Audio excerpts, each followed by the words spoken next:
Lose Radio.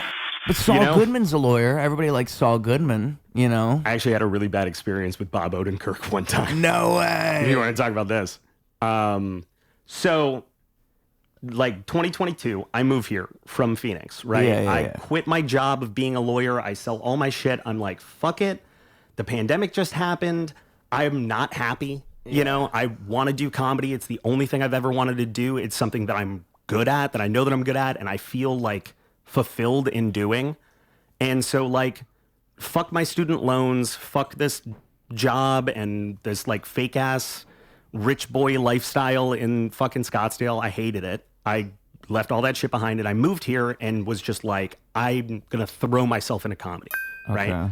I started reading everything that I could, listening to like audiobooks, taking classes again, even though I'd been doing improv and stand up for like a decade at that point. I was like, I'm going to go start level 1 and just do it and meet people and do all that stuff. So I'm taking classes at The Annoyance, and Bob Odenkirk was doing a surprise show at The Annoyance that night, right? And it was in the main room. It was sold out. It's this whole thing. Surprise show, but it's sold out. So like, was it announced like that day? No. So his son, who's a really nice guy, Nate, does stuff at The Annoyance and is like involved with those people, and was like, I want to put on a sketch show that I wrote with my dad. And people found out about it because they pulled in performers from the scene to like be in the sketch show. Oh, and word on the street. Yeah, I'm a little nervous because this is my first time ever talking about this story, and it's like, it's a roller coaster. So I hear about this. We're coming for you, Bob. Yeah, no, I think the whole thing was a big misunderstanding, but we'll get there. I love Bob Odenkirk, right? I've watched every episode of Mr. Show like a million times over. I'm like an Odenkirk stan from the jump. I bought his book. I've seen everything he's ever done. Love him completely.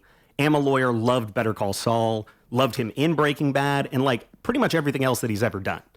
And so I really wanted to go and see that show, but it was sold out, and I had a class that was like right before it kind of like bled over into it. So the class lets out. I come up into the bar area, and Mick Napier, who's the owner of The Annoyance and is like old friends with Bob, was like, "Hey, Mike, why aren't you in there watching the show?" And I was like, "Oh, I just got out of class and I don't have a ticket." And he's like, "Don't worry about it. Just go in, stand in the back. It'll be great." Okay, cool. So I go in and I stand in the back. The show had already started and was like going for a little while. My girlfriend, Darren, who's also a performer in the scene, she like does stuff at Second City and all over the place. She's friends with a lot of the people that were in the show, and she couldn't go that night. Was like, "Oh man, I really wanted to see, Sage was telling me about this one sketch and I really wanted to see it," whatever, right? Okay. And The Annoyance is not an equity theater, so they don't have rules about recording or taking pictures or anything. So I didn't think anything of it. Equity theater. So equity is like a union, and like Second City is an equity theater, right? You can't record anything in there. And they make an announcement at the beginning of the show. You're not allowed to record anything because it would be a violation of their union rules. Oh, okay. The Annoyance is not like that. It's like low budget, indie stuff. People go in, put up their own things. It's encouraged often to record and take pictures and post stuff because it helps draw more people to the theater. Perfect. So I come in halfway through the show, and I get a couple of short videos of like the sketches and like my friends performing to show to my girlfriend. And at the end of the show, I'm like taking a picture of all of them, you know, like bowing, and Bob's in the middle and he's saying thank you. The room is fucking packed, right?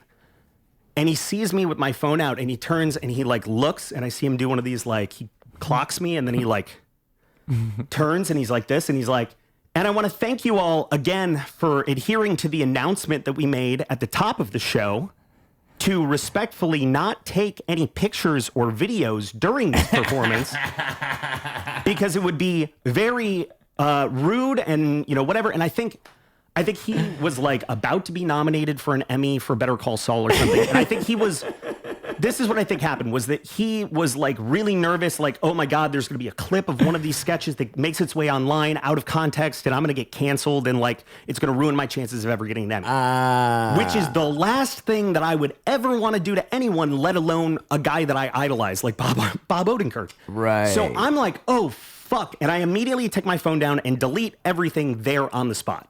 Right? Darren was mad at me later too. She was like, "You could have at least shown it to me and then deleted it." And I was like, "No, like I fucking love this guy." So I delete all that shit. The next day, we have tickets to go and see him do like a sit down talk at IO where he's doing like a one-on-one panel, him and Mick. And I'm like, baby, I don't know if we should go to this. Like the looks that he gave me last night. She's like, what are you talking about? She wasn't there, right? She's like, Mike, you were in the back of the theater. It's dark. He probably couldn't even see your face. He sees 1 million people a day. He's not going to remember you. That's funny. Right? Yeah. We go to IO. You don't know the way he looked at me. Hold on. The way he looked at me. He was mad. When we get there, one of her friends had bought a ticket with us and got there first and was like, I saved you guys seats. Yeah. Front row. Front row at this talk. So which normally, that's great. Normally, that's good news. That would be good. Yeah. We sit down. Mick's on stage sitting already, and he's like, ladies and gentlemen, welcome Bob Odenkirk. Bob walks out. So it's 2 chairs facing each other, right? And we are seated in the front row, but we're like on the left. And Bob is seated stage right. So he's right in front of us, but he's kind of like facing towards Mick. He's facing the kind of the opposite direction, right? Okay. He walks in, he sees me, and he like immediately is like, sits in the chair. And then Mick asks him, like, hey, thanks for being here. And thanks again for doing the show at the Annoyance last night. And he goes, yeah. And thanks. I know there's some people here that were there last night. And like is turning at this point all the way over like this. And again, goes on a, like, I shit you not, 15-minute rant directed at me. No break in eye contact about how, like, art is not respected anymore, and people don't respect performers, and people abuse celebrities, and how something that's said in a comedy club at 11 p.m. is then seen on the morning news at 9 a.m. while you're eating your Cheerios, and it doesn't hit the same way. I think that's a direct line from what he said. Like, and it's all directed at me. I have been in Chicago at that point 4 months. You never thought, like, at one point during this whole thing to, like, maybe, like, respond to him? How? Dude, what? No. Oh, my God. That's probably what I would do. If he was coming at me that hard at that point, I'd be like, no, you don't understand. No. Dude, my heart is pounding right now talking about this. My heart rate's at 100 right now. That would make me really nervous. That's why I would have to. I couldn't let him just. I was a ghost, dude. I was fucking. I'm like, imagine like who's somebody like in rap that you really love like and Eminem. respect. It'd be like if Eminem was just talking shit. Eminem's looking at you like fucking Marshall Mathers in your face like this, like, yo, and this motherfucker right here. Last night before the freestyle, I said no phones, dude. And the hard part is, I feel like it's just like, it reminds me of like a drama show. It's like, you know, there's like something the audience knows that the characters don't know. It's dramatic irony. Surreal. Because really, all he has to know is, oh, you got there halfway through. If he knew, I got there halfway through. I didn't have a ticket, but Mick, the owner of the theater, was like, Mike, you should see this show. Like, and at that point, nobody knew who I was.